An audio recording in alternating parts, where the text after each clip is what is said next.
Hello everyone, this is Tommy Hensel and this is Table for One.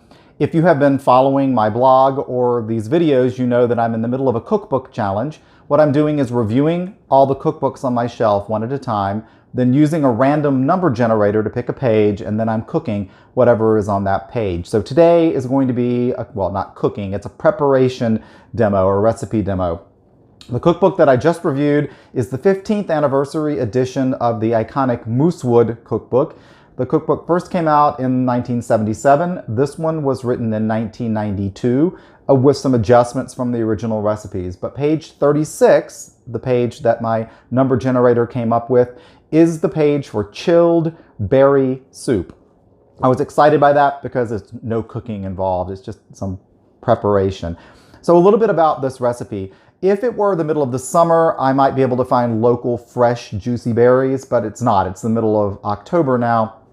Berries are not in abundance here. But what's great about this recipe is that Mollie Katzen, the author of the cookbook, actually says that frozen berries are often better in this preparation because they impart all sorts of juice and color into the mixture. So today for the chilled berry soup, we're going to go with her recommendation. And honestly, for most people around the country, fresh berries are not in abundance for the bulk of the year. So this is a great soup.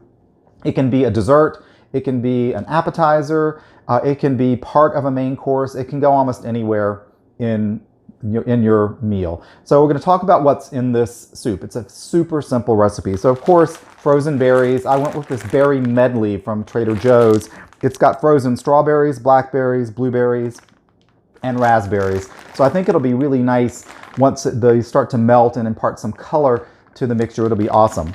The base is either buttermilk or yogurt, and I went for goat's milk yogurt. I always go for goat over cow whenever I can make that choice, partially because I seem to have an intolerance to soft cow dairy, so my sinuses are much happier with goat's milk, but also I kind of like the tart flavor of goat milk yogurt. So we have the yogurt as a base, we have the frozen berries, and then to that we add fresh squeezed orange juice. I decided to give myself the challenge to squeeze it myself, not buy the stuff that's already done, because now I know that it's fresh.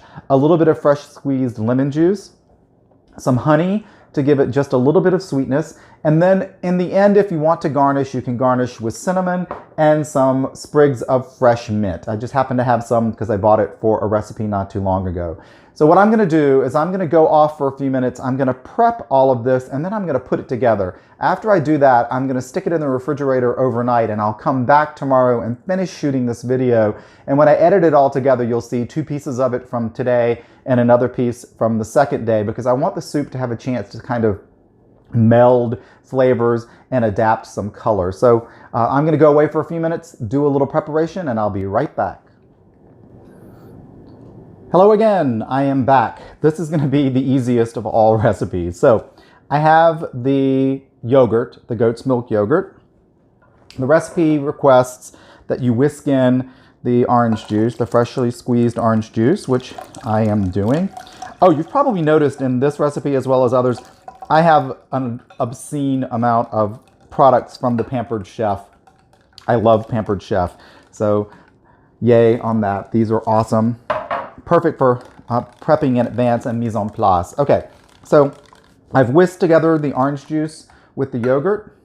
It calls for optionally about 1 or 2 tablespoons of honey. I'm just going to eyeball this. Woo. Okay, that looks like enough honey.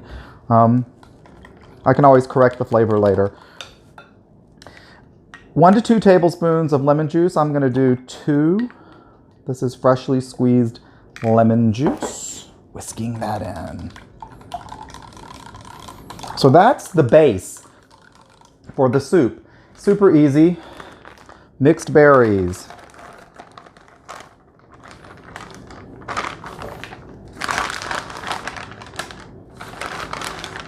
All right, oops.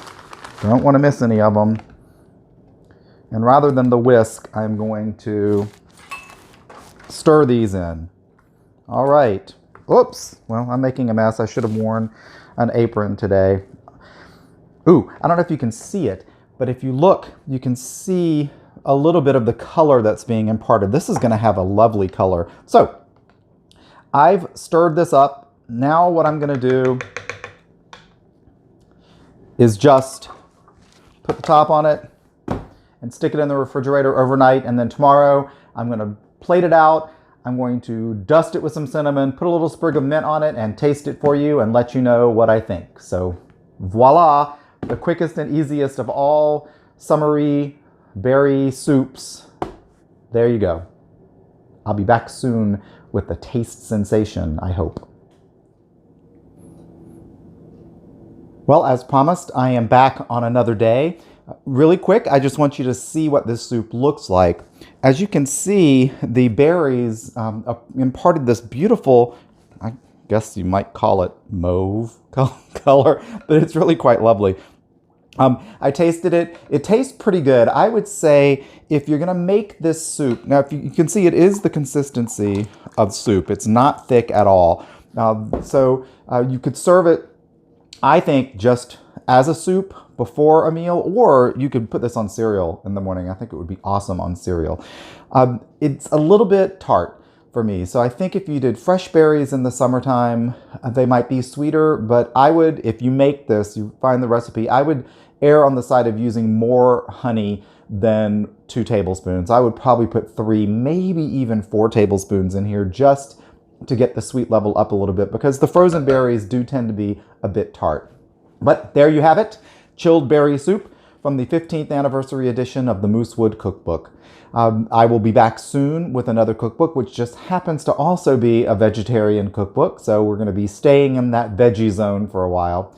So as always, I am epicuriously yours. Please visit my website at tableforoneplease.com and stay tuned for a new cookbook review. Thanks.